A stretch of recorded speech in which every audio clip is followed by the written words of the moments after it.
according to a document released by Malaysia's Ministry of Transport on the 3rd of December 2025, titled Resumption of MH370 Search by Ocean Infinity in the Southern Indian Ocean. A private survey company was sent back to sea to look for a missing airliner. The vessel carried autonomous underwater drones capable of mapping the seabed several kilometers down. It was the fourth major attempt to find Malaysia Airlines Flight 370. That ship came home with nothing. 12 years earlier, a Boeing 777 carrying 227 passengers and 12 crew climbed out of Kuala Lumpur, said goodnight to air traffic control, and then simply stopped existing. It did not crash on radar. It did not send a distress call. It turned, flew for another 7 hours into the emptiest water on Earth, and took 239 people, somewhere no one has ever found. At 1:19 in the morning on the 8th of March, 2014, the cockpit spoke its last recorded words. Good night, Malaysian 370. Calm. Routine.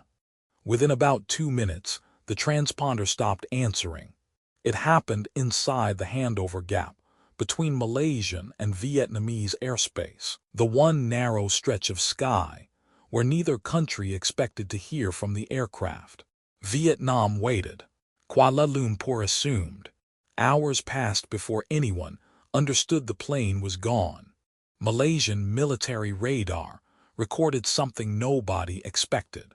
Minutes after going silent, the aircraft turned hard and flew back across the Malay Peninsula, passing near Penang and out over the Strait UV Malacca.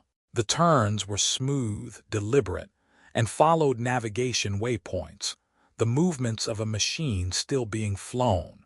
Yet no mayday came, no hijack demand, no explanation.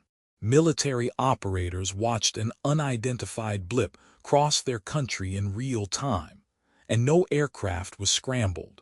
The aircraft was invisible, but a satellite terminal on board kept whispering. For nearly 7 hours after the transponder died, an Inmarsat satellite exchanged automated handshakes with the plane.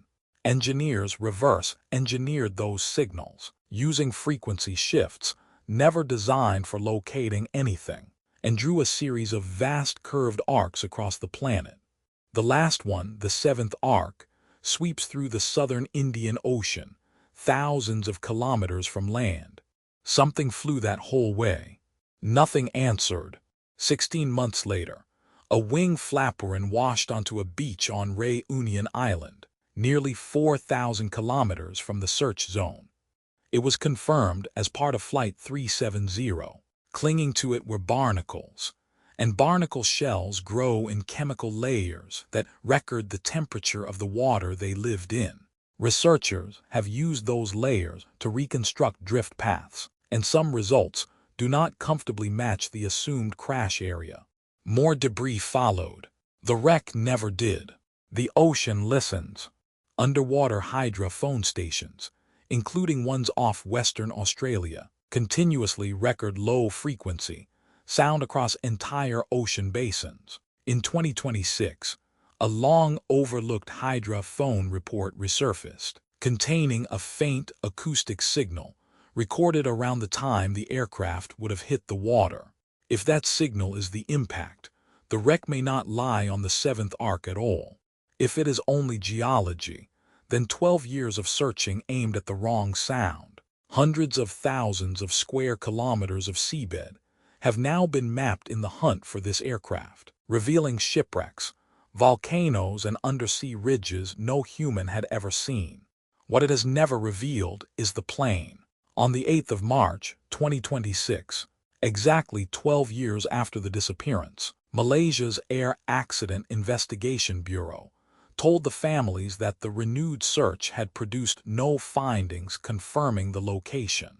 Ocean Infinity ended that campaign with nothing at all. Here is the assumption underneath every search ever mounted: that the plane flew on autopilot until the fuel ran out, then spiraled down close to the 7th arc. That assumption is now openly disputed.